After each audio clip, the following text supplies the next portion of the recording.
classic superheroes. We're not the favorites. We're the other guys.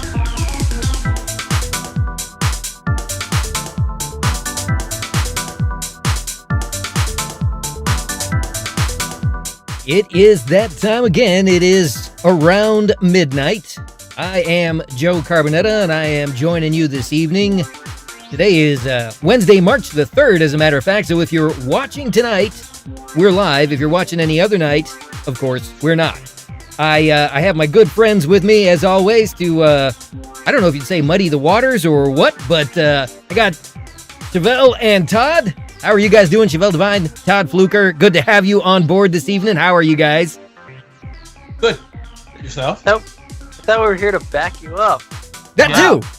Hey, behind him. I didn't say I didn't say I wasn't cloudying the waters myself, as a matter of fact. But you know, so we're all doing that together, I guess. Yeah, we look like literal backup singers. Like we're just gonna be like, yep. I can't keep up with you. There you go. no. Well, no. wait, you guys gotta sing then. Go ahead and sing. Nah, we're good. Oh, Yeah. that's too bad. All right. Well, of course, like I was saying, I got my good friend Chevelle Devine right here. He's oranged out. That's I like that. CJ, the color is it orange or red? It looks red. orange. Is it red? It's a little bit of both. Yeah, I was gonna say Which is why I brought it. there's more orange there because our lower third there is red. So I like to think of it as kind of a simmer and rust. okay. Like a mauve. All right. And What's then what's mauve? adding mauve to is the Is that a color? adding to the Fury and the Flames, we got Todd Fluker. And Todd, you know, I noticed that your hair there is actually so tall now, it's going off the raster. You're going to give, what is it, that guy, George Tsoukalos? He's from the Ancient Aliens guy that everybody's always doing the memes on. You're giving him a run for his money tonight, I think, you know? Just yeah, say I've seen the memes of that guy. He's like, this it's unexplained alien. exactly. Yeah, just every so often in the show, if you just throw in aliens, we're good. You know, no particular reason. You just have to say alien. I mean, that's the only explanation, really, people. I have to make my eyes all wide. Well, Where's my tinfoil hat? like I was saying, we are live. If you are watching on Wednesday, March the 3rd, and if you're watching any other day, you're not. Okay, or we're not. I should say. Let me. Wow, you killed him. You're not watching. You are totally You're not alive anymore. All right. Anyways, so we have all kinds of stuff going on this week. I'm looking forward to the conversation. Been looking forward to the conversation, and I actually wanted to start things out with something that you brought up, Todd, last week. We had it for like a split second, and there was just so much going on we couldn't cover it. Although I will also say, for the record, you completely threw me with the gravy train with the biscuit wheels. So I really had never heard that one before. I really enjoyed that, though, I gotta say, and I've been looking for ways to work it into conversation ever since. So yeah, come on. Wow. Whenever you got a good thing going, and it's that good that is, there's a gravy train. But if the gravy train is that good that it's on biscuit wheels, mwah. yeah, I don't know. That was I really enjoyed that. Anyway, so the whole thing with that was, it was in the context of Gina Carano. And for those who don't know Gina Carano, she was one of the most recent, you can't really call her a breakout star. She had a career before, but the latest Star Wars spinoff was her gravy train with biscuit wheels, right? I wonder, now that speaking about it, I don't know too much about the series, but I believe she was in Fast and the Furious, wasn't she? I wonder if she was a villain and if she died. I don't know. I think she was in the one. I remember seeing her fighting the one of the Fast and Furious girls. That girl, the Latina girl. What's her name? She had a big fight with her, and yeah, she was definitely in those Fast and the Furious movies. And if her character was, yeah, if her character was still alive, I wonder if those people, the Fast and the Furious, how would you FATF the Fatfa? No, that sounds weird. Fast and the Furious. Todd, If the your fast people- gravy train if is they're losing biscuit wheels left and right here. Focus on the conversation. All right. So, I just wonder if they would come out with a statement trying to distance themselves from her as well as it seems most people are right now. Yeah, wasn't she supposed to be featured in some big movie coming up or something? And they pulled her out of it. I think she's supposed to be in, I don't know if it was a Star Wars flick or something. She was in the Star Wars. She was in the Mandalorian. Oh, is that what it was? Yes, Yeah. she's in the that's Mandalorian. that's the big gig she got fired from. But actually, the new news that came out just today about that was one of her co-stars on the show, even though he's not one of the main stars, but her co-star Bill Burr, who he is himself- awesome. Yeah, exactly. He's awesome, but he's been known to dip his toe into saying some questionable things.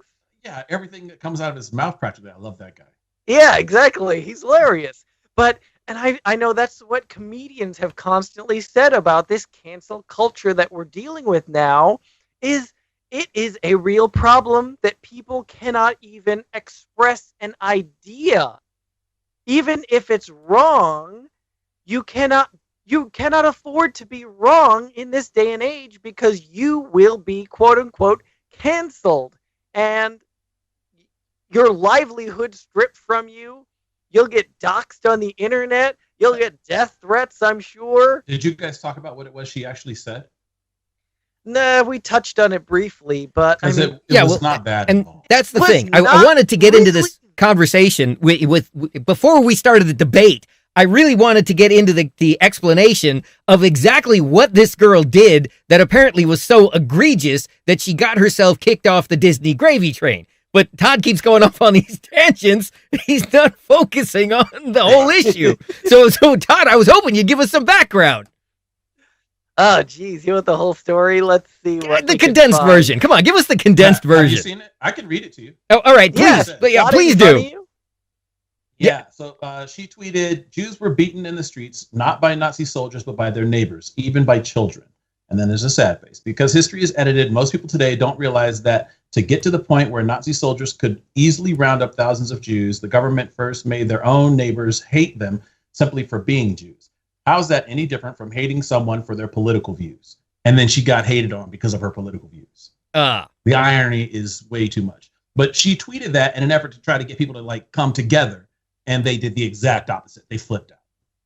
Okay. All Yeah. right. All right. So And now then that we have immediately Disney's like, oh, we're out. I mean, now yeah, that we have just, the background on just this. the stink, any stink of controversy and a dainty company like with gentle sensibilities like Disney, they don't want even to be a part of the conversation. They're just going to be like, you're gone. Well, see, Well, here's the thing. I wouldn't say they don't want to be a part of the conversation. They just want to control the conversation and to have somebody go off and not be like, you've heard about from people who work at Disneyland. Like when you work there, they own you. You do everything the way they want you to do it. And you're essentially not allowed to not be, if you're playing a character, you're in character all the time until you are literally in your car, like a mile and a half away from the place. Then you can think about taking off your Mulan smile and going on about your life. But other than that, man, Well, They but you know don't what? play. That's the thing. I mean, and you have to know this. You go into a place like Disney, and I mean, family friendly is their bread and butter. So, you know, they are the vanilla of the entertainment world, and you have to know this. I mean, but they're not really though. They're so subversive. huh? What? I personally think their stuff, I mean, it's entertaining, but Disney has always tried to mold and shape culture through their movies. That's why they had Mulan. That's why they had the Princess and the Frog. They had to bring in black princesses. And then you got the girl superheroes. They are always catering to whatever the culture of the moment is. They always do that, and they always have. So I don't know why people are surprised. If Disney's not able to create the narrative, that's when they bow out. And they do it with the news too. Like if you ever watch in LA, you got ABC7, you will never hear a bad thing about a Disney flick. And any movie critic on ABC, you'll never hear him talk bad about any other ABC entity, ESPN, none of them. They're not going to do it because they control that narrative. They're super strict with that. I mean, I used to listen to Kevin and Bean all the time, and their company was owned by Disney, by an arm of Disney, and they were constantly making that joke. They were like, oh, that's a quality product over there at this Disney arm. And it kind of became a little bit of an inside joke where you're like, oh, wink, wink. Yeah, we're not going to say anything bad about these guys. Yeah, you don't mess with the mouse, man. Well, yeah, I got to say, I went round and round in circles with this in my mind ever since it came up. But the fact is, I almost can't really blame Disney on this one. Disney has their image, and you know that's what their image is. And you know, if you get in bed with Disney, you are putting yourself on the golden leash. That's really what it boils down to. You know, you walk on eggshells because if you take off the mouse, you're out of there. Okay, but let's look at it a different way. And hold on a second before I get. I was neglecting the YouTube chat, but Nikki's on here, producer Nikki. Hey, Nikki, congratulations to Nikki, by the way. Producer Nikki got engaged. We just want to say congratulations to her. Congratulations, Nikki. Congratulations. Nikki was confirming Fast and the Furious 6. And then we have a commenter, Jeff, who's for some reason hating, saying, what is Todd drinking, a beer? Don't worry about what I be drinking. Gin and juice, I think, is his his drink of choice this week. Wait, you know, speaking of comments, I got to say this. I meant to open up the show with this and I completely forgot that last week or after last week's show, I got several emails that said I looked good in red. Red was definitely my color, among other things, right? Now, did we seriously take a break for him to compliment himself? No. I just wanted to say. Is that what just happened here? I just wanted to say the problem was I can't tell how many of those were Bubba and his followers, which is why I went with blue tonight. That's Chevelle. This is the kind of thing I've had to deal with since you've not been here. Oh God! Wow. No one's here to rein Joey, and his ego is going crazy. I'm just saying. After Bubba's phone call last week. Speaking of which, Todd, did you go out there on Friday like you said you were gonna?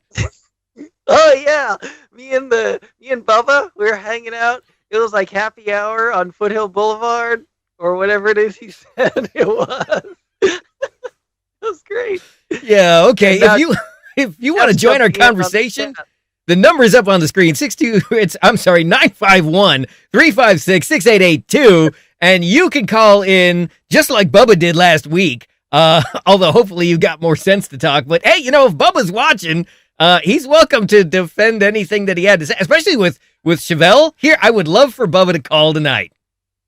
Anyway. Yeah, give us a call, Bubba, and tell us about the block party Friday night. Yeah, we tore it up. But Jeff's on the YouTube chat. He says, how are you surprised, CJ? Joe is always stroking himself. Man, this guy, this Jeff, he's really highly intelligent and very aware. I'm thinking he sounds kind of like jealous. I don't know what the deal is there. You know, Jeff, I would tell you to come on down and make your own show, but we don't do shows. Are you implying that you want him to stroke you? I don't know where you're going. No. I was come on down here. What I was trying to say was, you know, you could come down to your local access channel and make your own show, or you know, you could do it from your garage like the rest of us are doing these days. But hey, you know, you don't have to sit here and just hate on us. Cheap. Yeah, those days are gone, right? You know, when we were the only game in town. Now everybody can do it. Everybody does do it. That's so anyway, true. what I was going to say is it's interesting. Like if you take a lot of people talk about this, particularly when the right was first starting to blow up. Everybody talked about how Fox was feeding this frenzy. They did the same thing when Trump actually became president, how he was feeding this frenzy, and that if he would just not give in to these radical nut jobs, then things in America would calm down. But here's Disney is doing the exact same thing. And with this whole notion of cancel culture, you're giving in to all of their demands. They're essentially keyboard terrorists who sent back there behind their keyboards anonymous. And if you don't say something, even if you do say something like what she said in context is harmless. And this is one of the bigger problems with Twitter is it's not a conversation. And I think that's one of the problems you have when people say things on Twitter. Depending on the person looking at it, their mood and where they are, they may receive it in a completely different way. And then they get all in an uproar And then you get this game of telephone getting played across the internet where I bet you half the people that are mad at her don't even know what she said. Somebody just said she said some bad stuff about Jews, and Disney flipped out like, oh, we can't have her on The Mandalorian anymore. But Disney's giving in. Like, they're feeding this frenzy. And if people are going to allow this whole cancel thing to keep going, you're going to get more of the same. I got it. I just had this great idea right there. You know, Todd, let me mark this date on my calendar. We need to this is going to be the first ever Around Midnight challenge. All right. I want to see a whole bunch of people create memes using Gina Carano's face and the phrase, "That's what she said." And you could definitely come up with some situations for that. Insert that in any. Yeah, there you go. That's the Around Midnight challenge. Is a Gina Carano meme, and you can post them on our page, post them on our site, post them on our Facebook page. You know, you can like us and share us and all that fun stuff. Post them there on the Around Midnight Facebook page. I want to see these Gina Carano memes where it says, "That's what she said," in, you know, connection with some other mistake, something else that you probably, you know, would have been better to have left alone. Well, that was the hilarious bit they did on SNL. They actually had Gina Carano, quote unquote Gina Carano, on, and it was it was like a quote talk show hosted by Britney Spears, having people on to apologize for whatever it is they were doing, and they were getting canceled. Like, there was the mayor of New York who was getting in some hot water apparently for some issue with nursing homes in New York. Oh yeah, well, nursing home deaths. What you're talking about there is that situation where they wait, the mayor, are you talking about that, or the situation where they sort of didn't report the numbers? They reported the numbers of deaths from COVID, but they didn't. Yeah, that's not the mayor, but yeah, that what they did was the governor, perhaps, I forget. Yeah, they sort of put the numbers in. They didn't put them exactly in the right spot because they were afraid Trump was going to retaliate for the number of deaths in nursing homes and so on and so forth. But he's in bigger, he's in more hot water than that now. That's the least of his worries. Now he's caught up in the Me Too movement, so, you know. Oh, really? Oh, yeah, and they also, big time. Of course, they had Ted Cruz on there. Ted Cruz throwing his entire family under the bus for their Cancun vacation while people were freezing and didn't have hot water in his state. But yeah, she was on there and she was like, "I did nothing wrong. What's the problem?" Well, yeah, that was, I mean, and then the next thing with this cancel culture thing, I know, Joe, you mentioned it earlier, that now they're doing it to Dr. Seuss. Yeah, I was going to bring that up after the break because we got to take one of those. But yeah, I was going to keep on going with this cancel culture thing because that's kind of how it works. It's very interesting. So why don't we actually go and take our break, and then we'll get into that right after we come back. All right, sound like a plan, guys? Poor Dr. Seuss. What did he do to anyone? We'll be back right after this here on Around Midnight.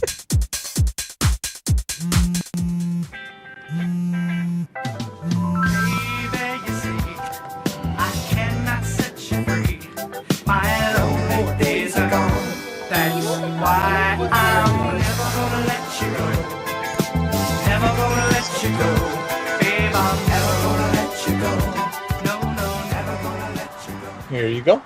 Thank you. Thank you.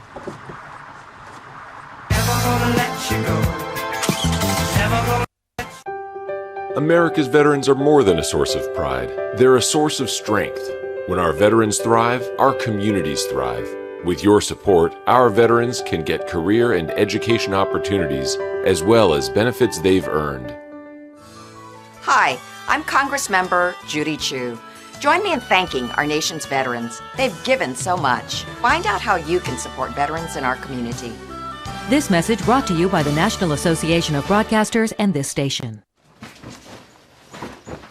Oh, hey!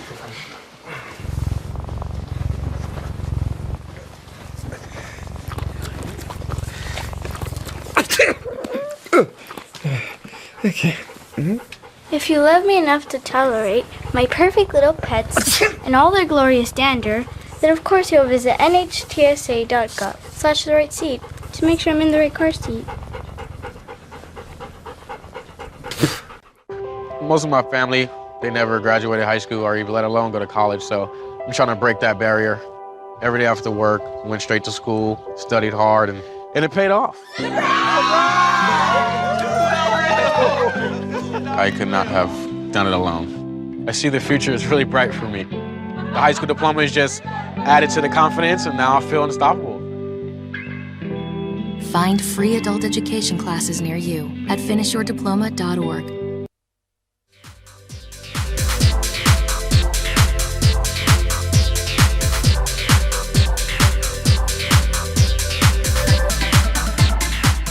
All right, Malibu Film Foundation's films, festivals, charity events, and special programs continue in support of the arts in your community, and you can help. Check them out at MalibuFilmFestival.com. That's MalibuFilmFestival.com.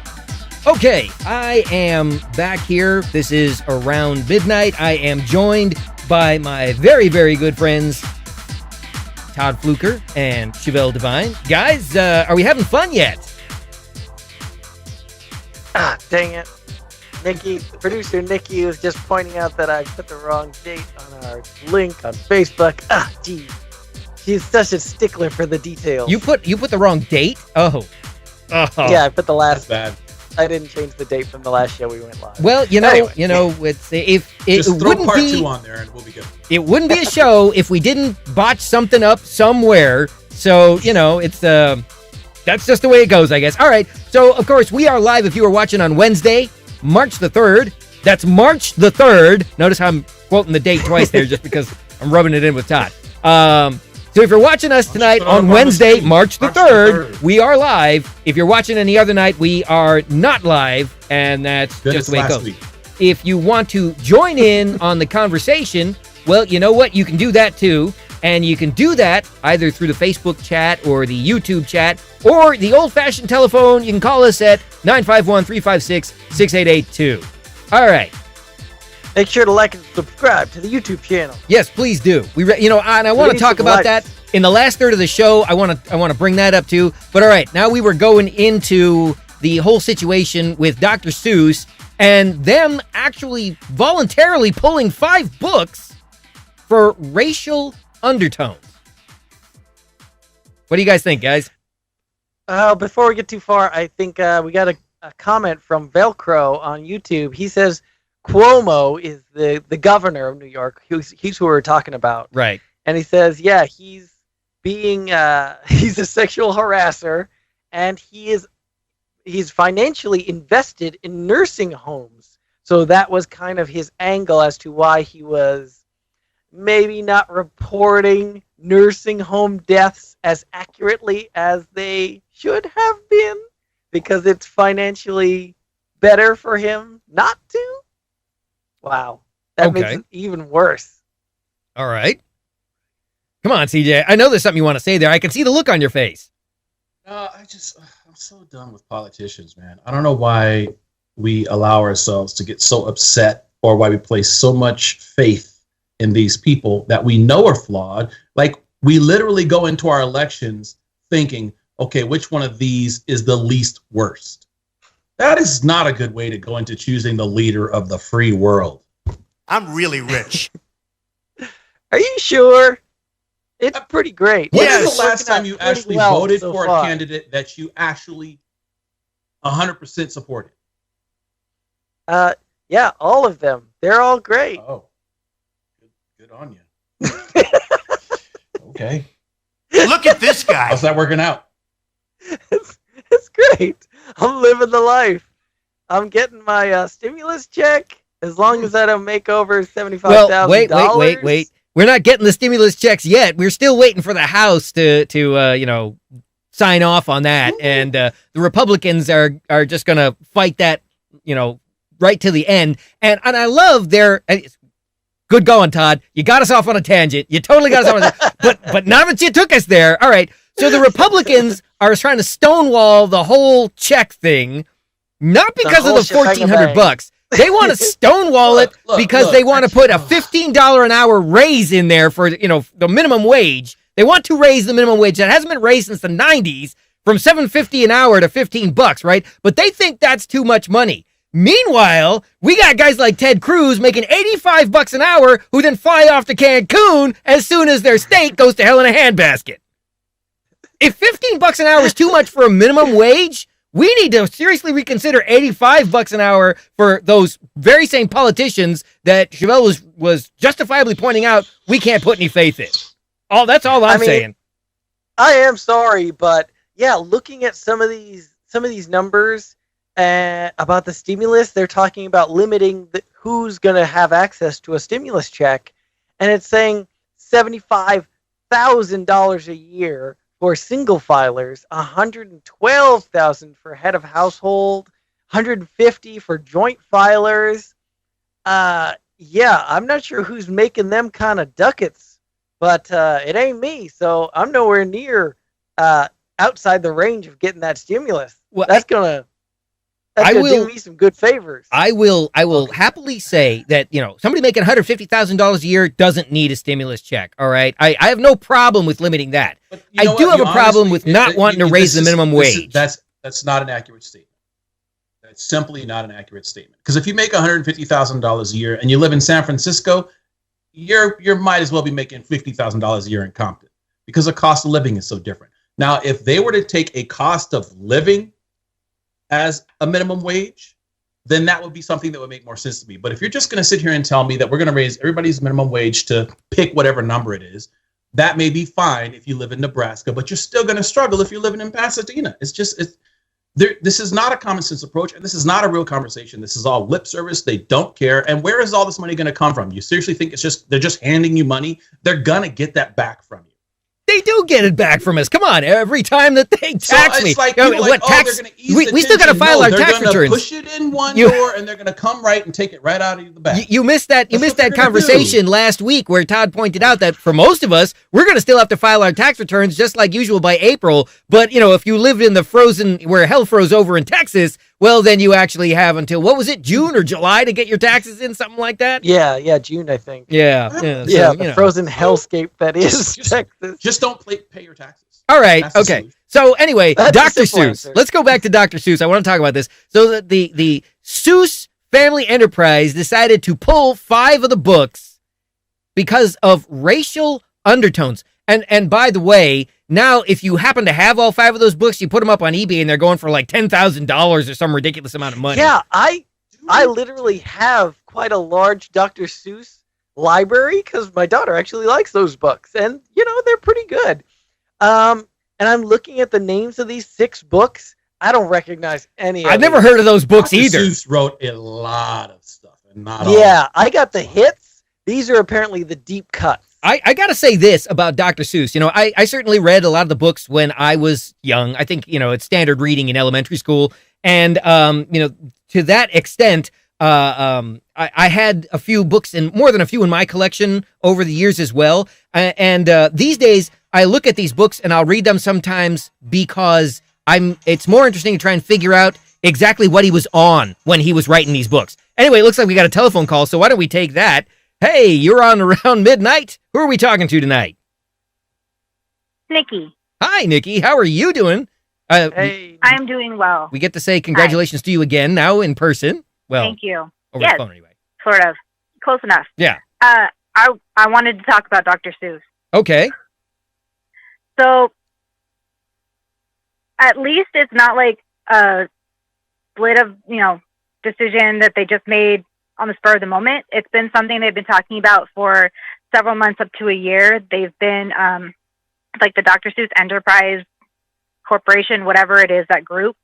They talked to teachers, educators, researchers. They looked at the research, and that's how they picked these books. It wasn't just random based on people going, oh my God, that's awful. So they had a reason behind it all. It wasn't just cancel culture. And on top of that, if you're trying to get a kid to read a book, Dr. Seuss is cool and all, but there are much better authors to be pointing kids at right now anyway, because they use words that aren't made up. Okay. All right. So you're taking umbrage not with the racial undertones. You're taking umbrage with the made up words and strange mythical figures that don't actually exist. I don't know. I'm thoroughly convinced if there was not Dr. Seuss, we wouldn't have mumble rap. Something good Maybe, came out but of it, right? when I worked with kids, I pointed more of them to Mo Willems than I did Dr. Seuss because I don't know what that is. they actually use Mo Willems is pretty great. That pigeon's hilarious. Mo Willems, the pigeon and the elephant and piggy. Those are really great books. Those are Okay. good. Yeah. Yeah. I mean, So, have no, you read? They're saying these books are like, and to think I saw it on Mulberry Street and Super Eggs or Scrambled Eggs Super. I've never heard of these. I've heard of Is it Super or Supper? Scrambled egg supper, maybe? Supper, maybe? Yeah. Some of these Scrambled I egg supper. have read, but what I'm seeing is that a lot of the problem is the artwork too. It's not just what was actually written. Well, I thought that There's a lot of was problem with the artwork. I thought, in fact, that was really the issue, was the artwork, not the written language, which leads me to a question. I'm not that up on Dr. Seuss, evidently. Oftentimes you have authors who write the books and an illustrator who does the pictures, and that's a different person. So is Dr. Seuss really responsible for the artwork in these books? I have no idea. Yeah, okay. Well, at least I'm not the only one. That I don't know off the top of my head. But You're no, fired. it's not just for I know, right? This is something I should know considering like I am a librarian, but Uh-oh. it's What actually was causing that? It's causing a lot of people who work in libraries are trying to figure out what to do with all these books because they're on the shelf now, and we're not for censorship, so we want to leave them there. But personally, I would be afraid of people like stealing them. Yeah, because they especially if can't they're find them going anywhere else. on eBay for $10,000. Heck, I'd pay the 10-cent fine for that, you know. You shouldn't say you would take library books. Okay. All right. I'm just pointing it out. I'm There playing was a devil's tone advocate of here. seriousnness in that response. I know. Yeah. Yeah. That's It's what like got her. The so racial undertones dramatic. don't bother her, but if you threaten to steal a library book, oh, you're in trouble now. Well, I am looking online, and it appears he did draw all of the books. Oh. Or all of the. Oh, if the internet says it, Okay, it must so- be true. Yeah, it's possible. Interesting. I mean, it sounds right. I don't remember ever seeing a different illustrator listed, but I should, yeah. in So the it's a interest- general issue. In the interest of fairness, I should point out, by the way, that the Dr. Seuss enterprise or operation or whatever it is, they released a statement that in which they said in part that the Dr. Seuss did not have a racist bone in his body, and there was no intent to be racist in any way, shape, or form. He was maybe a product of the generation in which he was raised, and at that time, perhaps the culture was a little different, and they saw some things as acceptable that they aren't today. I'm paraphrasing, but basically they said he wasn't a racist, and there was no intention of being racist, and that's why they're voluntarily pulling these books. Yeah. So, yeah. So I mean, for the whole cancel culture conversation that's kind of this springboarded off of, it's not really an appropriate link to make. This was not a knee-jerk response to somebody whining on Twitter. This was a thought-out decision with research and backing from, educators and everything like that. Okay. It just happened to hit the news cycle at this time. Yeah. Yeah. And also, I mean, like I said, Mo Willems is better. Well, I was watching the old one of the old cartoons made from one of the Dr. Seuss cartoons or books about the star-bellied Sneetches and about how they were being super bitchy to each other. You remember that story? No, Yeah, I think I don't remember this story at all. There was like I remember the name. there was basically these two Sneetches, and some of them had stars on their bellies, and some of them didn't.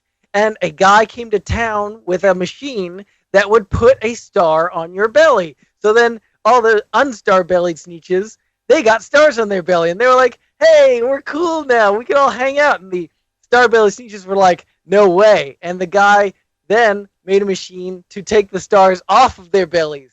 So then they were like, "Oh no, the unstar-bellied Sneetches are the cool ones. Now you're lame." And this guy was just playing off of people's fears and need to disassociate with a certain type of person or perceived person. and I was like, wow, this is crazy, yo. This speaks Wait, are we still talking about Dr. Seuss, or are we back on Democrats and Republicans? I mean, it could. You could easily slot in any number of things into those two names, and it would work perfectly. People, Fox News. Yeah, Pelosi is definitely a Starbelly Sneetch. Yeah, they're just totally playing people off of each other in order to make money. That's their goal. Okay. All right. Well, it's really interesting. Like, the more woke we get, the more we fall into these same little traps. It's like, I don't understand. People all of a sudden, like, all these conspiracy theories come out, and you find out that they've been playing everybody against each other forever. And then all of a sudden, the people that find out they've been getting played are like, oh, they're playing you guys. You don't even know it. So we're not going to hang with you. Like, here's the thing. I've heard of several pieces of literature that have been actively called out as being problematic in one way or another.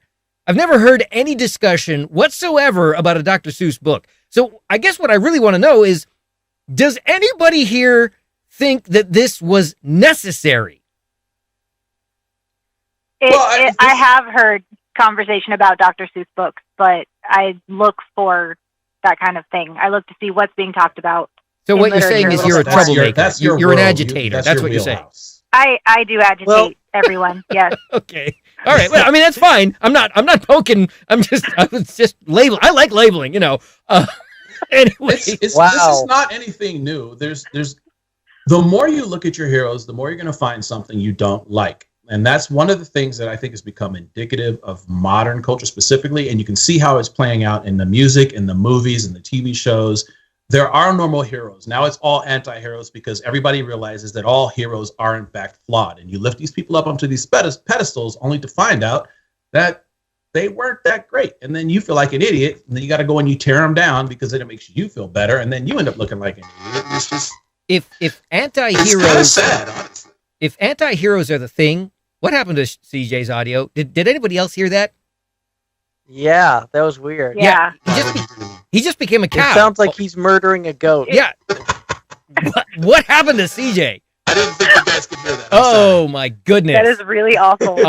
But CJ, your theory is flawed, by the way, because if the anti-hero and the flawed individual was king, then we should have 1 million+ viewers right now, and we don't. Well, you still have to have the hero. What is he saying? Geez. Turn off the vocoder. Wow. Turn off the vocoder. Yeah. He's like singing the news now. I don't know what the deal is there. Let me try this. How about that? Is that better? No, not at all. I need you to stop entirely. Wow. Chevelle is single-handedly bringing back the Cylons.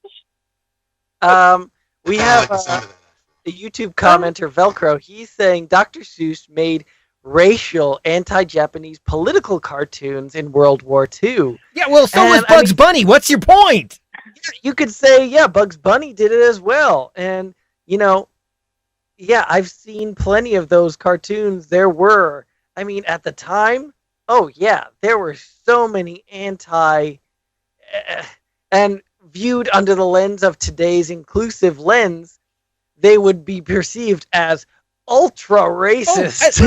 Not perceived. Let's be real. They were ultra racist. There's no question about that. But again, it's in the context of the time that they were done that is relevant to those things. If you look at them in context to what was happening when they were created, then they do make sense. That having been said, you don't see those cartoons anywhere anymore, not even on, the cartoon channels that run these 24 hours a day. They've been pulled, and for good reason. But to just simply say, oh, that was a horrible thing that they did is not 100% fair, because if you were living during World War II, if you were there when Pearl Harbor was bombed and nobody was warned about it, if you saw the battleship Arizona go under, you probably didn't have a problem with it. And I would bet if you lived at that time and were still alive today, you probably still wouldn't have a problem with it because of what you saw. Yeah, but here's the problem. Oh wow! Your audio. That's the problem. Wow. That's really bad. Go ahead. Disconnect from the session or something and come back. I don't know, because you sound terrible. We might. Yeah. Do we have a technical difficulties frame we can put up over Chevelle? CJ, you. I don't know what happened. This is terrible, CJ. Oh. Maybe can you phone in? Oh no, wait, you can't because we're talking to Nikki.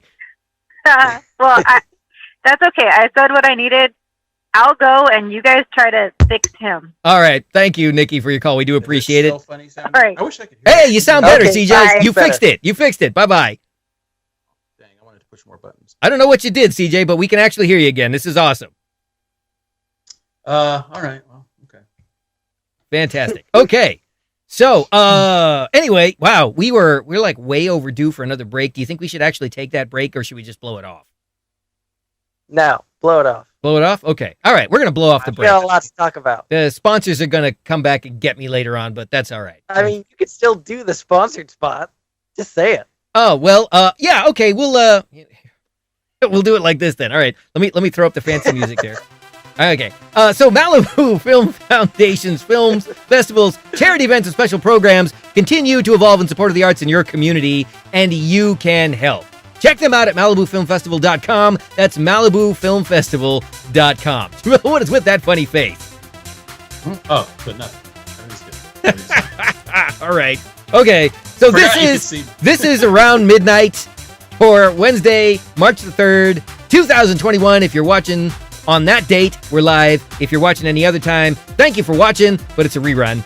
And anyway, if you're just sure to joining like and us, subscribe. you totally missed Chevelle vocorded and singing the news. That was pretty awesome.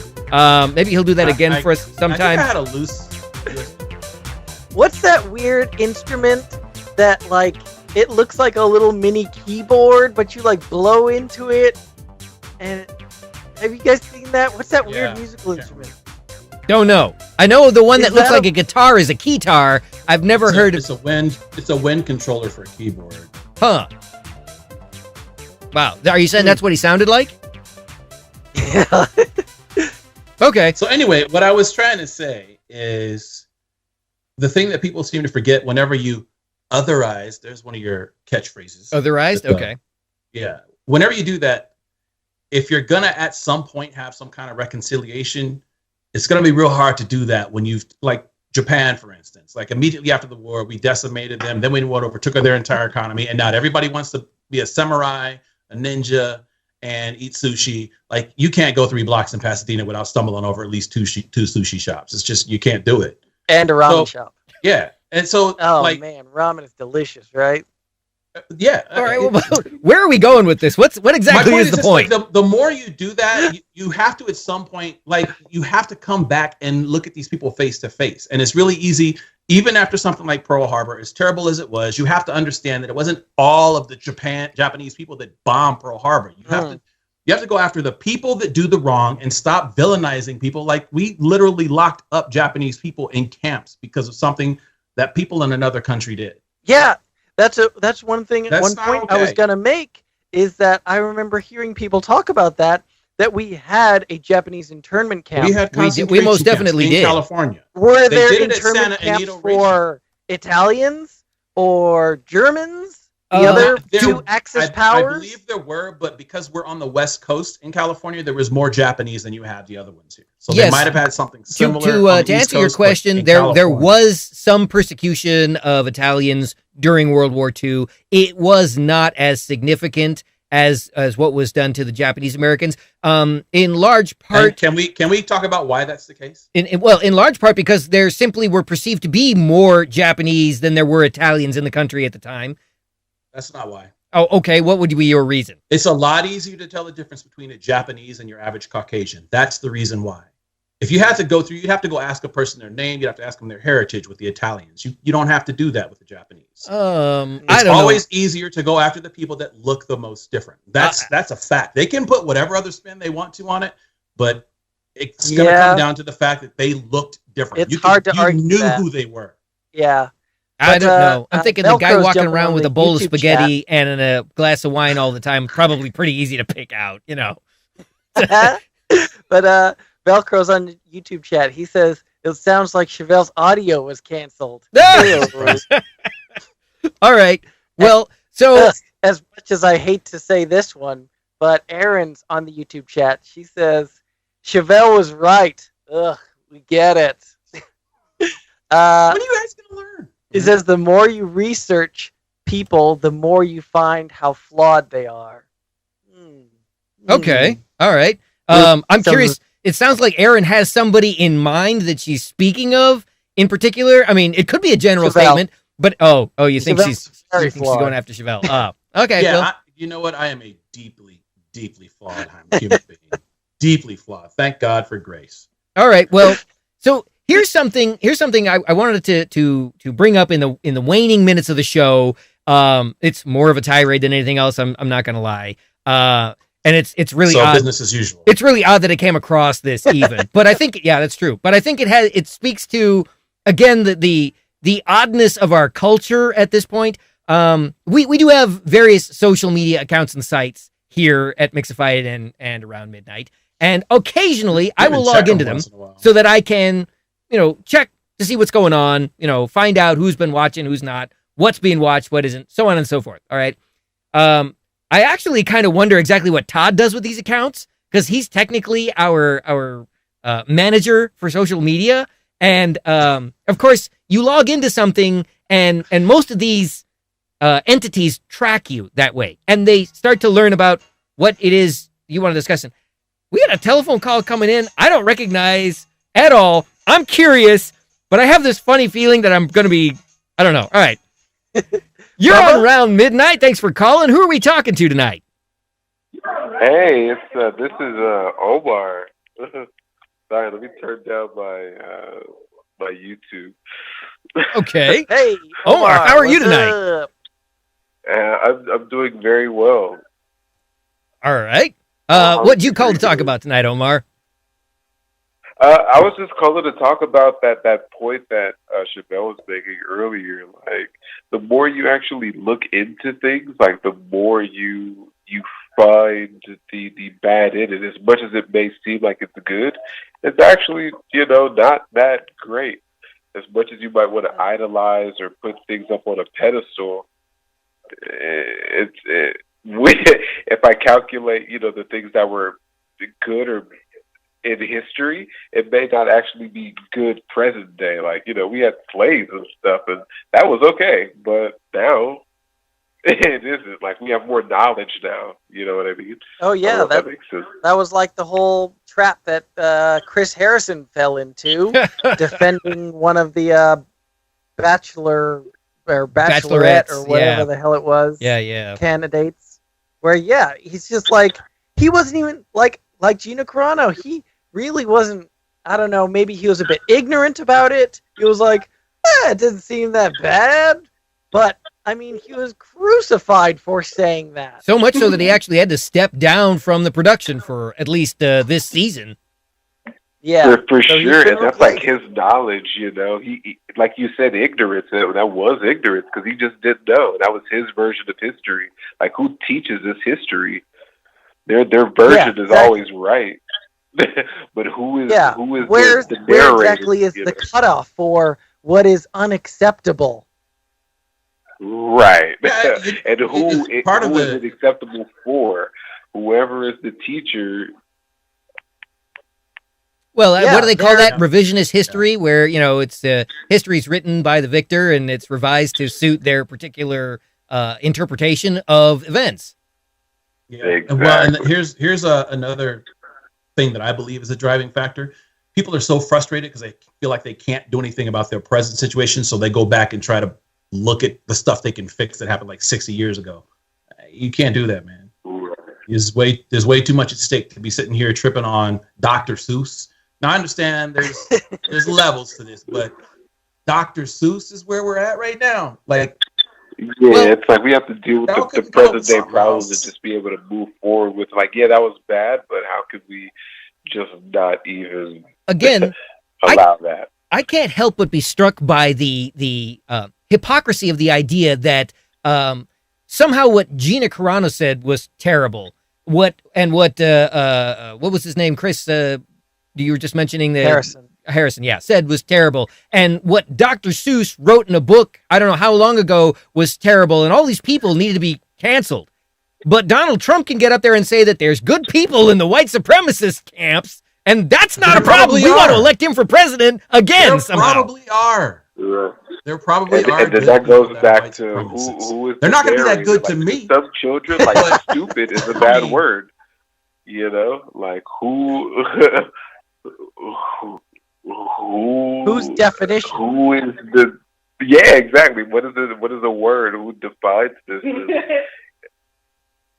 I hear somebody in the background there. There's someone there with you, huh, Omar? I don't know. Who's in the background with you, Omar? That's Aaron in the background. Oh, okay, all right. Well, hello to you, Aaron. I see. Aaron, did you put Omar up to calling? Hi. Hi, did no, you? I saw the phone number up on the screen, and I totally wanted to chime in. Like, you know, it's a very interesting point. All right. Just to, Whoa. Chappelle's never made a very interesting point. Yeah, that's not true. Chevelle makes some interesting points on occasion. Anyway, Omar, we're very glad that you and Aaron called. We certainly do appreciate you chiming in this evening. It's if for no other reason, it's really nice to know somebody else is watching the show. Yeah, of course.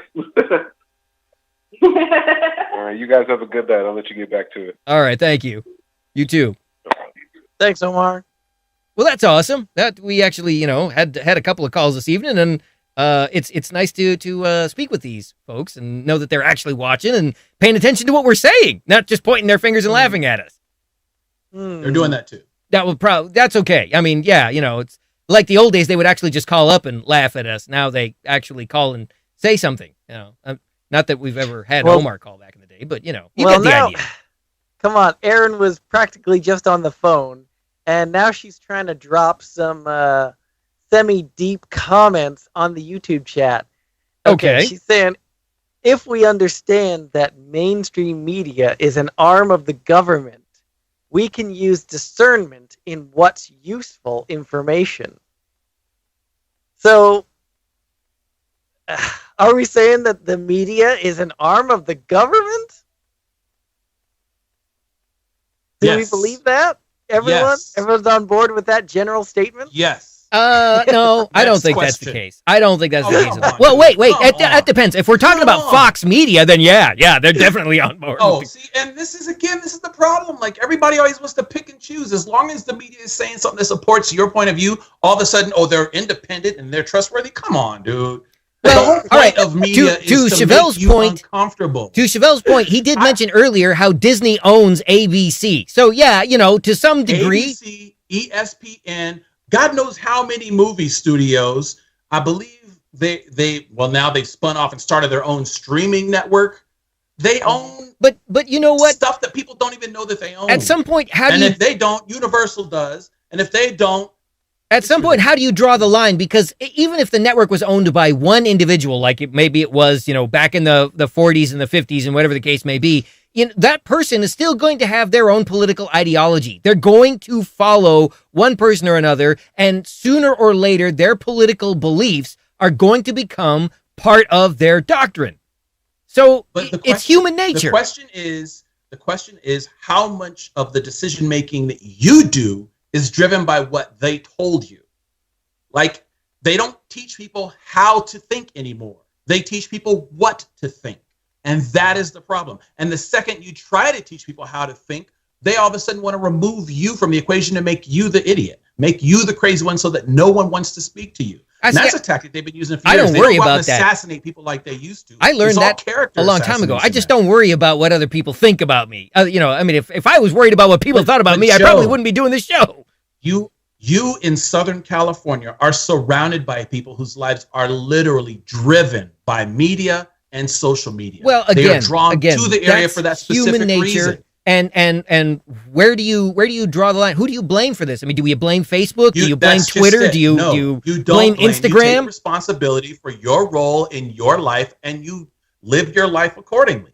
Take the time, instead of texting your neighbor, to walk over there and get to know that person. Go down another house, get to know that person. Go down 2 more houses, get to know that person. And you do this. Like, you're the guy who flirts with the waitress at the Denny's. So I'm not really trying to go there. But your conversations are like up here. But my point is, if we're going to sit here, how are you going to sit here and let somebody that lives in another county or in another city or in another state tell you how to think about your neighbor?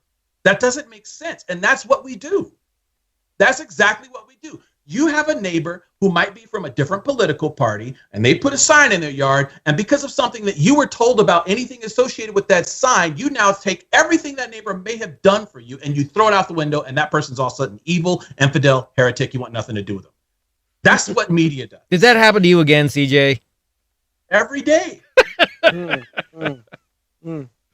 Omar's once again agreeing with Chevelle, saying the narrator is the guide and can sway your opinion, and this is to divide us. Well, okay. Yeah, everybody's happy now because the media has given you a camera, and now you can go out and tell stories. But the problem is, most people don't know how to tell stories. Most of Twitter, most of Facebook, most of pretty much every social media, like they have words for it. They have thumbnails, they have titles, and all of that stuff is clickbait. That is the word. They're literally telling you it's bait. But it almost sounds like you're an advocate. More incendiary. It sounds like you're advocating, CJ, that we just stop talking to each other altogether. Because again, it's human nature for me to try and convince you to see things from my point of view, and vice versa. That's fine. That's fine. You should, but it should be you and me having a conversation where we're talking eye to eye, face to face, sitting across from each other, maybe not even socially distanced, and having that conversation. Oh, so now you're trying to kill me, huh? Yeah, you don't want me, so now you're just trying to kill me. For 25 years, Joe. It hasn't happened yet. So oh, wow. Myself fortunate. You're lucky we're socially distant. Yeah, Chevelle from Texas and or Mississippi. Oh, yeah. So, well, see, our whole conversation got derailed. I didn't get to the next topic. We didn't even get to talk about that. Yeah, so, what is this? I guess we'll call that breaking news, right? So, yeah, apparently Texas and Mississippi, they're not done putting the hurt on themselves yet. They think it's already time to start rolling back all the restrictions. Forget the COVID policies and protocols. We're not going to wear masks. We're not going to socially distance. I guess you can get the vaccine if you can get the vaccine, but whatever. Freezing to death wasn't enough. Against the CDC expressed displeasure, they are just opening things wide open Well, again. let's face it, Ted Cruz doesn't care. He's hopping another plane over to Cancun any second now anyway, right? Congratulations. Thank you. You guys have got to get out from underneath the nanny state, man, for real. If you don't want to go out and be around people that don't wear masks, then don't go out and be around people that don't wear masks. It's that simple. It's not rocket science. I don't know about that, bro. Yeah, you might not get Todd. You might not get Todd's approval on this one, CJ. Oh well. Look, I mean, come on. At some point, people have to be adults. That's all it comes down to. The problem with this whole thing is its ability to infiltrate invisibly. You cannot see it coming. So does every other sickness. Not quite to this level. No, I would say no. That's incorrect. No, it's not incorrect. How come there have been 0 cases of the flu for the last year? That's because everybody's been socially distant and wearing a mask. Anyway. But then we have all these cases of COVID, so every single person that got sick got COVID and nobody got the flu? Come on. I hate to say it, but we have reached the end of the show. And it's time for us to get on out of here. Thanks to Chevelle Devine, Todd Fluker for joining us this evening. Really appreciate it, guys. And we're going to be back next week. We'll see you on another episode of Around Midnight. Wow, look at that. We got Todd's still up there. I don't know how that happened and whatever.